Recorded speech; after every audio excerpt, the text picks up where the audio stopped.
Hello everyone and welcome back to the channel. I hope आप सब ठीक होंगे। आज का जो हमारा टॉपिक है that is MCQs on the Indian political system for the six semester batch 2018 and the backlog batches of 2016 and 17।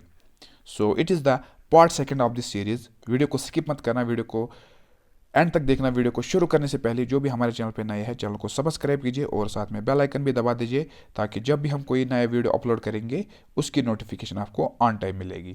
तो चलिए आज का वीडियो स्टार्ट करते हैं क्वेश्चन नंबर 1 से। सो question number 1 is equality before law is guaranteed under which article of the Indian constitution. ठीक है, तो इस क्वेश्चन के अकॉर्डिंग हमने ये बताना है कि जो इक्वलिटी बिफोर लॉ है किस आर्टिकल के अंडर ये आता है। ठीक है, क्या ये आर्टिकल 18 के अंडर आता है, आर्टिकल 17, आर्टिकल 16 या फिर आर्टिकल 14। ठीक है, आप सबको पता होगा कि जो आर्टिकल 18 है, article 18 of the Indian constitution says abolition of titles. क्या कहता है ये?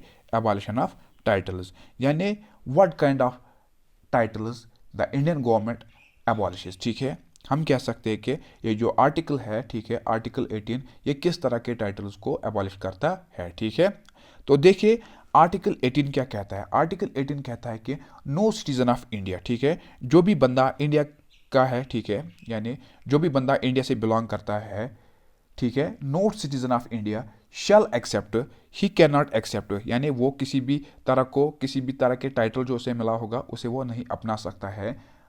ही shall not accept any title from the foreign state. ठीक है, यानी जो बंदा इंडिया का रहने वाला हो, ठीक है, किसी फॉरेन कंट्री में जॉब कर रहा है, किसी फॉरेन कंट्री में कुछ और काम कर रहा है, लेकिन अगर उसे उस फॉरेन कंट्री से किसी भी तरह का टाइटल मिला है तो वो उसे एक्सेप्ट नहीं कर सकता है। ठीक है, बाई चांस अगर उन्होंने उसको एक्सेप्ट किया तो according to the article 18 of the Indian constitution तो हम उसे अबॉलिश करेंगे। ठीक है, यानी उस तरह के टाइटल को हम अबॉलिश करेंगे। ठीक है, तो उसके बाद आर्टिकल 17 आपको पता होगा। आर्टिकल 17 हमें क्या कहता है? आर्टिकल 17 हमें कहता है अबॉलिशन ऑफ अनटचेबिलिटी। ठीक है, अनटचेबिलिटी आप सबको पता होगा, ये जो होता है भेदभाव। ठीक है, भेदभाव। ओके, तो ये जो भेदभाव होता है या जिसे हम रैशिज्म कहते हैं, तो ये कहता है article 17 we are going to abolish this type of system। okay, we are going to abolish this type of untouchability। ठीक है, यानी जो भी बंदा इस तरह के ऑफेंस को, इस तरह के सिस्टम को बढ़ावा देगा, ठीक है, तो ही शैल बी एन ऑफेंस, वो एक जुर्म है। Okay, and he will be punishable, उसे सजा दिया जाएगा अकॉर्डिंग टू द लॉ, कानून की तरफ से। ठीक है, तो कानून की ओर से उसे सजा मिलेगी जो भी इस तरह के एक्टिविटीज़ को, इस तरह के सिस्टम को बढ़ावा देगा। ठीक है, यानी अबॉलिशन ऑफ टचेबिलिटी, यानी उनका मकसद ये है कि हम एक है, we are one and every one should be equal before the eyes of law, यानी कानून की नज़र में हर कोई एक है, चाहे वो गरीब है, चाहे वो अमीर हो, ठीक है, चाहे वो मुसलमान हो, चाहे वो क्रिश्चियन हो, चाहे वो हिंदू हो या फिर और किसी रिलीजन से बिलोंग करता हो। ठीक है, इस तरह से बात करेंगे हम आर्टिकल 16 की। आर्टिकल 16 जो है ये हमें कहता है कि equal opportunity for all in matters of employment. ठीक है, यानी एम्प्लॉयमेंट के मैटर में हर किसी को हक मिलना चाहिए कि वो इसके लिए कैपेबल हो। ठीक है, तो बात करेंगे यहाँ पे हम इक्वल अपॉर्चुनिटी, मतलब यानी जो भी बंदा इंडिया से बिलोंग करता है, ठीक है, यानी सिटीजन ऑफ इंडिया होना चाहिए। ठीक है, सिटीजन ऑफ इंडिया होना चाहिए। ठीक है, तो according to the article 16 it says equal opportunity for all in matters of employment, यानी एम्प्लॉयमेंट के मैटर पे हर किसी को हक मिलना चाहिए। या हम किसी बंदे को ये नहीं कह सकते कि you are not capable for the job, ठीक है, ये आपके लिए नहीं है, ठीक है, ये किसी अमीर लड़के के लिए है, तो देयर शुड बी इनइक्वालिटी। ठीक है, यहाँ पे क्या होगा फिर, तो इस तरह की जो हम कह सकते हैं कि यहाँ पे भेदभाव किया जाएगा, लेकिन आर्टिकल 16 जो कहता है ये हमें कहता है कि यहाँ पे किसी तरह का भेदभाव नहीं होगा, हर किसी को इक्वल अपॉर्चुनिटी मिलेगी कि इन मैटर्स ऑफ एम्प्लॉयमेंट। ठीक है, यानी एम्प्लॉयमेंट के मैटर में हर किसी को अपनी अपनी अपॉर्चुनिटी मिलेगी। ठीक है, सो ऑप्शन नंबर डी जो है जो यहाँ पे दैट इज आर्टिकल 14। आर्टिकल 14 हमें ये बताता है इक्वलिटी बिफोर लॉ, यानी कानून की नज़र में हर कोई एक है। ठीक है, यानी इक्वलिटी बिफोर लॉ, हर किसी के साथ इक्वलिटी की जाए। Okay, so option number D is the correct answer for this question, that is article 14। So question number 2 is under article 360 the president of India can declare. तो इस question में हमने ये बताना है कि जो आर्टिकल 360 है, ये जो प्रेसिडेंट होता है इंडिया का क्या डिक्लेयर करता है इस आर्टिकल के अंडर, ठीक है। तो ये जो प्रेसिडेंट होता है, ठीक है, सबसे पहले हमने पता होना चाहिए कि एमरजेंसीज के कितने टाइप्स है, ठीक है। How many types of emergencies have in India, ठीक है। So there are 3 types, okay. Emergencies have 3 types. पहली जो एमरजेंसी आती है दैट इज नेशनल एमरजेंसी। क्या आती है? National emergency. दूसरी आती है फाइनेंशियल एमरजेंसी, ओके। तीसरी आती है स्टेट एमरजेंसी, ओके। तो बात करेंगे अब हम नेशनल एमरजेंसी पे, ठीक है। National emergency, okay. ये जो नेशनल एमरजेंसी है इट कम्स अंडर आर्टिकल 352, ठीक है। तो आर्टिकल 352 डिक्लेयर्स नेशनल एमरजेंसी, ठीक है। तो हमने पता होना चाहिए ये जो नेशनल एमरजेंसी है इंडिया में कितनी बार इम्पोज की गई है, ठीक है। तो इसको इम्पोज किया गया है थ्राइस इन द इंडिया, यानी 3 बार इसे इम्पोज किया गया है। पहली बार जब इसे इम्पोज किया गया था, इसे इम्पोज किया गया था इन द ईयर ऑफ 1962, यानी जब चाइना वार हुआ था, ठीक है। तो eight the time China war के टाइम पीरियड पे इसे इम्पोज किया गया था। तो दूसरी बार इसे किया गया था in the year of 1917 Pakistan war, ठीक है। यानी पाकिस्तान वार जहां पे बांग्लादेश एक अलग नेशन बन गया था, उस टाइम इंडिया में नेशनल इमरजेंसी को इम्पोज किया गया था। उसके बाद इससे किया गया था इन द ईयर ऑफ 1975 में, that time was internal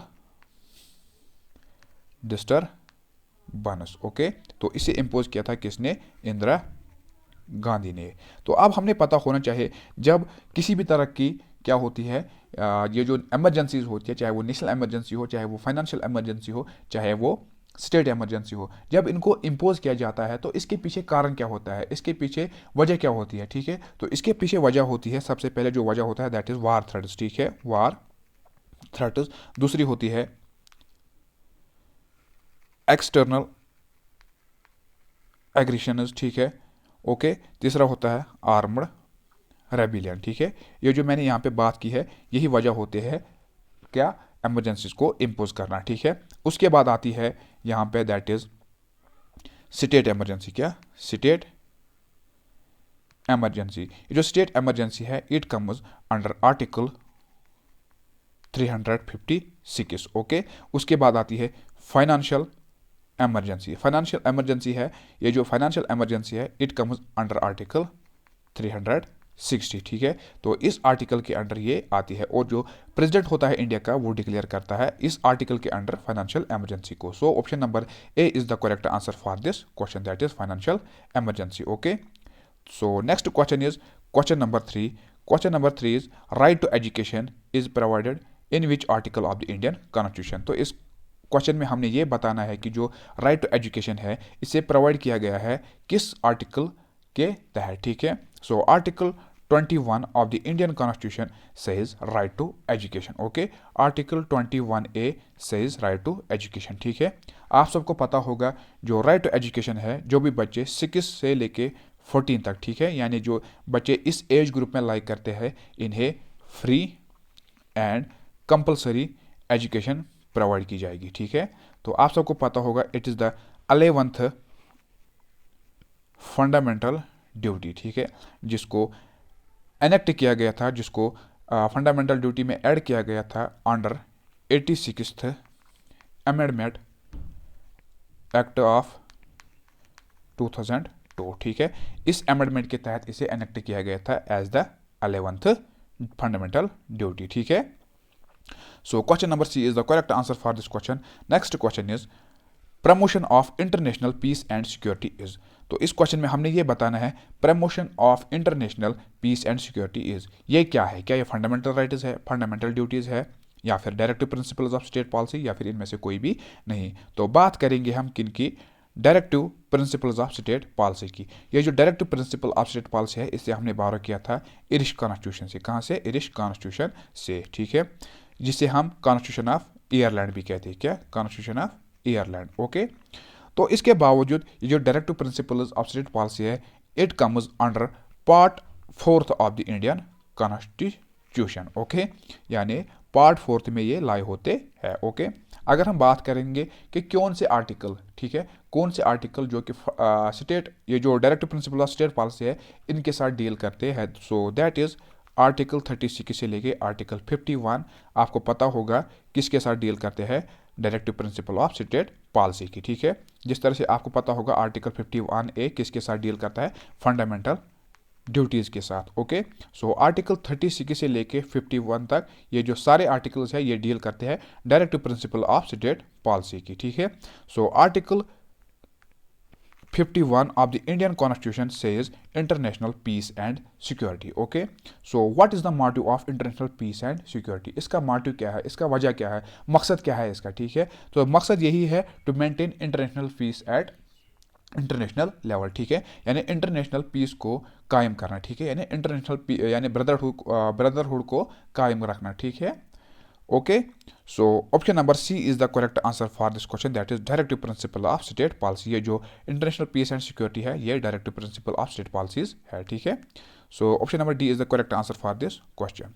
next question की बात करेंगे यहाँ पे, that is the Indian constitution was framed by, ये जो इंडियन कॉन्स्टिट्यूशन है इसे किसने फ्रेम किया था, ठीक है, पार्लियामेंट ऑफ इंडिया ने, प्रेसिडेंट ऑफ इंडिया ने, ब्रिटिश गवर्नमेंट ने, या फिर कॉन्स्टिट्यूएंट असेंबली ने। And the correct answer for this question is that is option number D, constituent assembly, ठीक है। कॉन्स्टिट्यूएंट असेंबली ने इसे फ्रेम किया था किसके बिना पे, ठीक है, ऑन कैबिनेट मिशन प्लान, ठीक है। तो इस प्लान के अकॉर्डिंग इन्होंने इसको फ्रेम किया था, ठीक है। ये जो कैबिनेट मिशन प्लान है इसको, ठीक है, ये जो कैबिनेट मिशन प्लान है इसके अकॉर्डिंग किसको फ्रेम किया गया था, कॉन्स्टिट्यूशन ऑफ इंडिया को by constituent assembly on 9 December 1946, okay. At the time Sachanand Sinha was the provisional president of that very assembly, okay. So option number D is the correct answer for this question. So next question is question number 6 is who was the first governor general of free India, ठीक है। जब India आज़ाद हुआ था उसके बाद वो कौन से पहले बंदे बन गए थे जो कि फ्री इंडिया के पहले गवर्नर जनरल बन गए थे, ठीक है। So option number C is the correct answer for this question, that is C Rajagopalachari, जिसे हम कहते हैं Chakravarti Rajagopalachari, okay. Option number C is the correct answer for this question. Next question is question number 7, the constitution of India describes India as a, ठीक है। तो ये जो question है it says that the constitution of India, ये जो constitution है India की ये डिस्क्राइब करता है इंडिया को एज, ठीक है, क्या union of states, federation, weak federation, या फिर इनमें से कोई भी नहीं, ओके। तो बात करेंगे हम आर्टिकल 1 की, ठीक है। Article 1 of the Indian constitution says the India home we call Bharat, ठीक है, ये जो इंडिया है जिसे हम भारत कहते हैं it is the union of states, ठीक है। तो इंडिया में क्या कहा गया है आर्टिकल 1 के अकॉर्डिंग, तो ये जो कॉन्स्टिट्यूशन ऑफ इंडिया है इसमें जो आर्टिकल 1 है it says the India home we call Bharat, जिसे हम भारत कहते हैं, ठीक है, it is the union of states, okay. So option number A is the correct answer for this question. So next question is question number 8, ठीक है, the citizenship of India is provided under which article of the Indian constitution, ठीक है। तो इस question में हमने ये बताना है कि इंडिया में किस आर्टिकल के अंडर सिटीजनशिप को प्रोवाइड किया जाएगा, ठीक है। आप सबको पता होगा कि आर्टिकल 3 से लेके 4 तक it's describes India as a union of states, okay. तो उसके बाद आप सबको पता होगा article 14 equality before law, article 21 right to education, तो इसमें ऑप्शन है ही नहीं, तो बात करेंगे हम इसके आंसर की, ठीक है। So article 5 of the Indian constitution says that article 5 of the Indian constitution deals with the citizenship of India, यानी ये जो आर्टिकल 5 है it deals with the citizenship of India, ठीक है। सिटीजनशिप ऑफ इंडिया के साथ कौन डील करता है, that is article 5, okay. Article 11 की अगर मैं यहाँ पे बात करूँ, ठीक है, आर्टिकल 11 एम्पावर्स पार्लियामेंट, यानी पार्लियामेंट को ये पावर देता है to regulate right of citizenship, यानी कौन सा बंदा कैपेबल है सिटीजनशिप के लिए, ये कौन रेगुलेट करता है, that is parliament of India, ठीक है। यानी आर्टिकल 11 के तहत पार्लियामेंट को पावर दिया जाता है to regulate the right of citizenship, okay. यानी किस बंदे को हक मिलने चाहिए, किसके हक के, यानी किस हक, कौन से हक, ठीक है, that is citizenship rights, okay. यानी सिटीजनशिप राइट जो इसे मिलने चाहे वो पार्लियामेंट डिसाइड करता है, ठीक है। इसके बाद अगर हम बात करेंगे इंडिया में, ठीक है, अकॉर्डिंग टू सिटीजनशिप एक्ट 1955, ठीक है। इंडिया में 3 तरह यानी 3 तरीके से ये जो सिटीजनशिप है इससे कैंसिल किया जाता है, ठीक है। सो ऑप्शन यहाँ पे ऑप्शन है ही नहीं, तो article 5 is the correct answer for this question, okay. So question number 9 is article 226 of the Indian constitution related to the power of. तो इस क्वेश्चन में हमने ये बताना है कि जो आर्टिकल 226 है of the Indian constitution related to the power of, किसके साथ ये डील करता है, ठीक है। आप सबको पता होगा कि आर्टिकल 226 के अकॉर्डिंग जब भी किसी बंदे के या किसी सिटीजन के जो फंडामेंटल राइट्स है उनको वायलेट किया जाता है, ठीक है, उससे बराबर हक नहीं दिए जाते हैं, तो वो अपने रिट को दर्ज करता है कहाँ पे, हाई कोर्ट में, ठीक है, अकॉर्डिंग टू दिस आर्टिकल 226। और आर्टिकल 226 एम्पावर्स हाई कोर्ट, यानी वो पावर देता है किससे, हाई कोर्ट को, ताकि वो इसके खिलाफ यानी जो इसके साथ ऑफेंस हुआ है, ठीक है, इसके साथ जो गलती हुई है, इसके साथ जो जाती हुई है, वो इसके खिलाफ एक्शन ले, ठीक है। तो option number B is the correct answer for this question, ठीक है, यानी article 226 empowers the high court, ठीक है। So question number 10 that is after the independence the first state organized on the base of language, ठीक है। तो आज़ादी के बाद जब इंडिया आज़ाद हुआ था 1947 में, तो वो पहली कौन सी स्टेट बनी थी जिसे घोषित किया गया था, जिसे ऑर्गेनाइज किया गया था, जिसे एक सेपरेट स्टेट बनाया गया था on the basis of language, ठीक है। लैंग्वेज के बिना पे उसे एक अलग स्टेट का दर्जा दिया गया था, ठीक है। क्या तमिलनाडु को, केरला, आंध्र प्रदेश या ऑल ऑफ दीज, ठीक है। लेकिन इस क्वेश्चन का जो करेक्ट आंसर है that is option number C, Andhra Pradesh, ठीक है। आंध्र प्रदेश को पहली स्टेट घोषित किया गया था जिसको ऑर्गेनाइज किया गया था, जिसे सेपरेट किया गया था on the basis of language, ठीक है, यानी लिंग्विस्टिक बेसिस पे इसे अलग स्टेट बनाया गया था, ठीक है, इन the year of 1953, okay. So that was all about today's topic. Hope you like this video. अगर वीडियो पसंद आए तो वीडियो को लाइक कीजिए और अपने फ्रेंड्स के साथ शेयर कीजिए। मिलते हैं इंशाल्लाह नेक्स्ट वीडियो में, तब तक के लिए अल्लाह हाफिज़।